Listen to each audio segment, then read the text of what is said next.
সাম্প্রতিক রাজনৈতিক প্রেক্ষাপটে চরমোনাই পীরের নেতৃত্বাধীন ইসলামী আন্দোলন বাংলাদেশের অবস্থান যে এক গভীর আত্মসংকটের মধ্য দিয়ে যাচ্ছে তার সবচেয়ে তাৎপর্যপূর্ণ বহিঃপ্রকাশ ঘটেছে জামায়াতে ইসলামীর কাছে ক্ষমা প্রার্থনার ঘটনায়, যা শুধু একটি আনুষ্ঠানিক বক্তব্য নয়, বরং দীর্ঘ সময় ধরে গৃহীত ভুল সিদ্ধান্তের একটি নীরব স্বীকারোক্তি হিসাবে বিবেচিত হচ্ছে।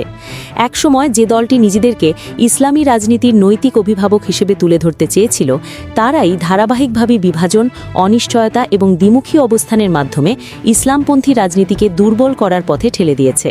এমন অভিযোগ এখন কেবল রাজনৈতিক প্রতিপক্ষের নয়, বরং তাদের নিজস্ব সাবেক নেতাকর্মী ও সমর্থকদের মধ্য থেকেও উঠে আসছে। 11 দলীয় ঐক্যজোটের সঙ্গে থাকার সময় ইসলামী আন্দোলন বাংলাদেশ যে ঐক্যের বার্তা দিয়েছিল, শেষ মুহূর্তে এসে সেই ঐক্য ভেঙে দেওয়ার সিদ্ধান্ত তাদের নেতৃত্বের রাজনৈতিক বিচক্ষণতা নিয়ে বড় প্রশ্ন তৈরি করেছে। আসন বণ্টন নিয়ে অনমনীয় অবস্থান, বাস্তব ভোটভিত্তি ও সাংগঠনিক শক্তির ভুল মূল্যায়ন এবং নিজের ভূমিকা অতিরঞ্জিত করে দেখার প্রবণতা ধীরে ধীরে দলটিকে এমন এক জায়গায় নিয়ে গেছে যেখানে তাদের সিদ্ধান্তগুলো আর কর্মী সমর্থকদের কাছে বিশ্বাসযোগ্য থাকেনি। এর ফল হিসেবে দেশব্যাপী ইসলামী আন্দোলনের ভেতরে ক্ষোভ জমতে থাকে, যা এক পর্যায়ে প্রকাশ্য বিদ্রোহের রূপ নেয় এবং বহু নেতাকর্মী দল ত্যাগ করে বাংলাদেশ জামায়াতে ইসলামীতে যোগ দেন। এই প্রেক্ষাপটে চরমোনাইয়ের পক্ষ থেকে জামায়াতের কাছে ক্ষমা চাওয়ার ঘটনাটি অনেকের কাছে আত্মরক্ষামূলক কৌশল হিসেবে দেখা হচ্ছে, যেখানে রাজনৈতিকভাবে কোণঠাসা হয়ে পড়ে তারা সম্পর্ক পুনর্গঠনের চেষ্টা করছে। তবে জামায়াতের দৃষ্টিভঙ্গি এখানে ভিন্ন। তাদের মতে রাজনীতিতে ক্ষমা কেবল আবেগের বিষয় নয়, বরং বিশ্বাস ও আস্থার প্রশ্ন। যে দল একাধিকবার অবস্থান বদলে, অভিযোগের ভাষা ব্যবহার করে এবং শেষ মুহূর্তে এসে জোট ভেঙে দিয়ে বৃহত্তর ইসলামপন্থী ঐক্যকে ক্ষতিগ্রস্ত করেছে, তাদের ক্ষমা করে নেওয়া মানে সেই আচরণকে বৈধতা দেওয়া। জামায়াতের ভেতরে এই বিশ্বাস প্রবল যে মুনাফিকি আচরণ, অর্থাৎ প্রকাশ্যে এক কথা বলে ভেতরে ভিন্ন কৌশল নেওয়া, রাজনৈতিকভাবে যেমন ক্ষতিকর, আদর্শিকভাবেও তেমনি গ্রহণযোগ্য নয়। ফলে চরমোনাইয়ের ক্ষমা প্রার্থনা এখনও জামায়াতের পক্ষ থেকে গ্রহণ না করার পেছনে এই নীতিগত অবস্থানই মুখ্য ভূমিকা রাখছে। বিশ্লেষকদের মতে চরমোনাই নেতৃত্ব শেষ পর্যন্ত বুঝতে পেরেছে যে এককভাবে নির্বাচন করার সিদ্ধান্ত তাদের জন্য আশীর্বাদ নয়, বরং আত্মঘাতী হয়েছে। সারা দেশে প্রার্থী দিতে গিয়ে তারা সাংগঠনিকভাবে হিমশিম খেয়েছে, আর যেখানে প্রার্থী দেওয়া হয়েছে সেখানেও জনসমর্থনের অভাব স্পষ্ট হয়ে উঠেছে। এই বাস্তবতাই তাদের বাধ্য করেছে আগের অবস্থানে ফিরে তাকাতে এবং ভুল স্বীকারের পথে হাঁটতে। কিন্তু রাজনীতিতে ভুল স্বীকার করলেই সবকিছু আগের জায়গায় ফিরে যায় না। দীর্ঘদিন ধরে যে ক্ষতি হয়েছে, বিশ্বাসভঙ্গ, কর্মী হারানো, জনসমর্থনের অবক্ষয়, তা একক ক্ষমা প্রার্থনায় পূরণ হওয়ার নয়। প্রথম ধাপের এই প্রতিবেদনে স্পষ্ট যে চরমোনাইয়ের ক্ষমা চাওয়া তাদের রাজনৈতিক সংকটের গভীরতাই প্রকাশ করছে, আর জামায়াতের ক্ষমা না করার অবস্থান তাদের নিজেদের আদর্শিক কঠোরতা ও রাজনৈতিক বাস্তববাদকে তুলে ধরছে। প্রথম ধাপে যে বাস্তবতা উন্মোচিত হয়েছে, তার স্বাভাবিক ধারাবাহিকতায় দ্বিতীয় ধাপে এসে চরমোনাই পীরের দল ইসলামী আন্দোলন বাংলাদেশের রাজনৈতিক অবস্থান আরও স্পষ্টভাবে একটি সংকুচিত বৃত্তে আবদ্ধ হয়ে পড়েছে, যেখানে ক্ষমা প্রার্থনা আর কৌশলগত ব্যাখ্যার মধ্যেও আস্থার সংকট কাটছে না। জামায়াতে ইসলামীর কাছে ক্ষমা চাওয়ার ঘটনাটি প্রকাশ্যে আসার পর চরমোনাইয়ের ভেতরে ও বাইরে যে প্রতিক্রিয়া তৈরি হয়েছে, তা প্রমাণ করে যে এই ক্ষমা কোনো শক্ত অবস্থান থেকে নয়, বরং চাপ ও বাস্তবতার মুখে দাঁড়িয়ে দেওয়া এক ধরনের আত্মসমর্পণমূলক স্বীকারোক্তি। মাঠ পর্যায়ে দেখা গেছে যেসব নেতাকর্মী আগে ইসলামী আন্দোলনের ব্যানারে কাজ করতেন, তারা এখন প্রকাশ্যেই বলছেন যে দীর্ঘদিন ধরে নেতৃত্বের দ্বিচারিতা, সিদ্ধান্তহীনতা এবং সুযোগ সন্ধানী আচরণ তাদের রাজনীতি থেকে বিচ্ছিন্ন করেছে। এই ক্ষোভ কেবল আবেগের নয়, বরং রাজনৈতিক হিসেবের ফল। তারা দেখেছেন জোটে থাকার সময় ইসলামী আন্দোলন যতটা সুবিধা নিয়েছে, জোট ভাঙার সময় ততটাই দায়িত্বহীন আচরণ করেছে, যার ফল ভুগতে হয়েছে তৃণমূল কর্মীদের। জামায়াতের কাছে ক্ষমা চাওয়া সেই ক্ষত মুছতে পারেনি, কারণ কর্মীদের চোখে এটি এসেছে দেরিতে নেওয়া এক সিদ্ধান্ত হিসেবে। জামায়াতের ভেতরে এ সময় একটি সুস্পষ্ট আলোচনা চলেছে, রাজনীতিতে আদর্শিক বিচ্যুতি ও বিশ্বাসঘাতকতার পর ক্ষমা গ্রহণ করা মানে কি ভবিষ্যতে একই আচরণের ঝুঁকি নেওয়া নয়? এই প্রশ্ন থেকেই জামায়াতের অবস্থান আরও কঠোর হয়েছে। তারা মনে করছে ইসলামী রাজনীতির নামে যে দল বারবার বিভ্রান্তি তৈরি করেছে, তাদের পুনরায় গ্রহণ করা মানে নিজেদের অর্জিত রাজনৈতিক পুঁজি ঝুঁকির মুখে ফেলা। ফলে ক্ষমা প্রার্থনার পরও জামায়াতের নীরবতা আসলে একটি কৌশলগত বার্তা, যেখানে বলা হচ্ছে আস্থা পুনর্গঠন কথায় নয়, দীর্ঘমেয়াদী আচরণে প্রমাণ করতে হয়।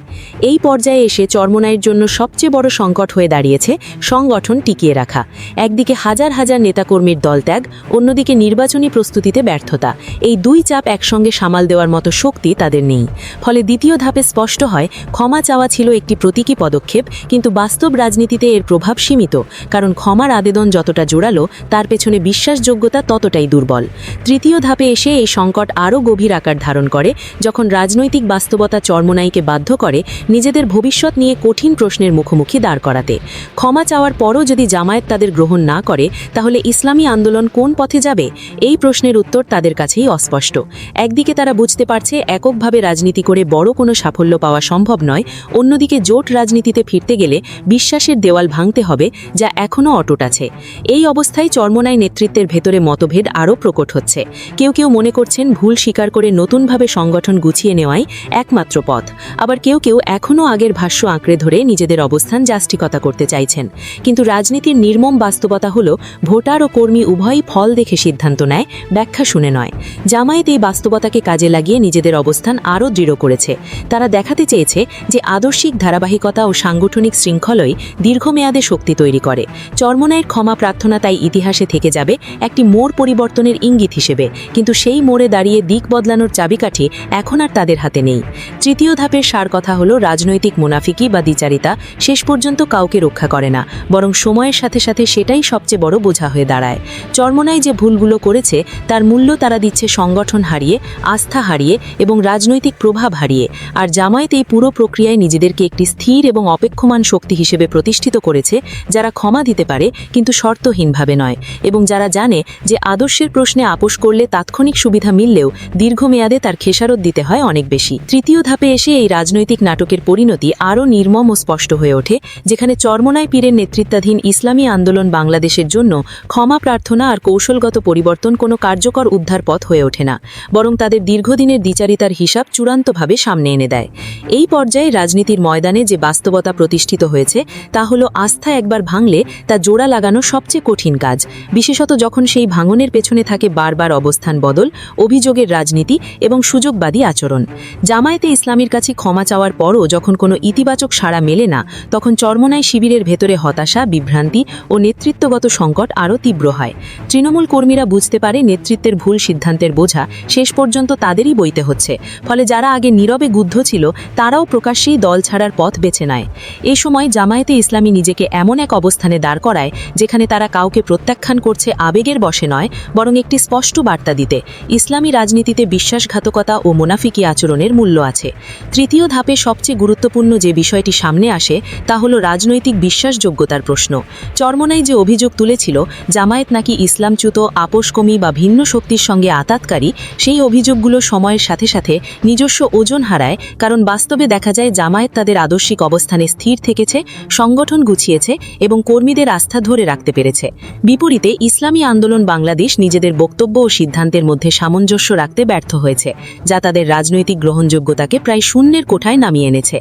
এই ধাপে এসে ক্ষমা প্রার্থনার ঘটনাকে আর কোনো নৈতিক উচ্চতা তৈরি করে না, বরং এটি পরিণত হয় একটি পরাজয় স্বীকারের প্রতীক হিসেবে, যেখানে নেতৃত্ব বুঝতে পারে তারা ভুল পথে এগিয়েছিল, কিন্তু সেই উপলব্ধি এসেছে অনেক দেরিতে।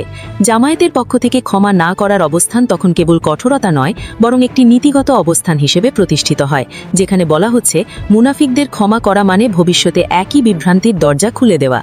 তৃতীয় ধাপের শেষ চিত্রে স্পষ্ট হয়ে ওঠে যে চরমোনাই রাজনৈতিক পরিসর সংকুচিত হয়ে গেছে, সাংগঠনিক ভিত নড়বড়ে আর নেতৃত্বের ওপর আস্থা প্রায় ভেঙে পড়েছে।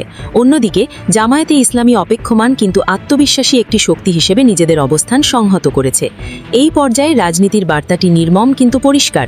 ইসলামীর নামে রাজনীতি করতে হলে ধারাবাহিকতা, বিশ্বাসযোগ্যতা ও আত্মসংযম অবশ্যাবশ্যক, তা না হলে ক্ষমা চাওয়াও শেষ পর্যন্ত ইতিহাসের পাতায় একটি ব্যর্থ অধ্যায় হিসেবেই থেকে যায়।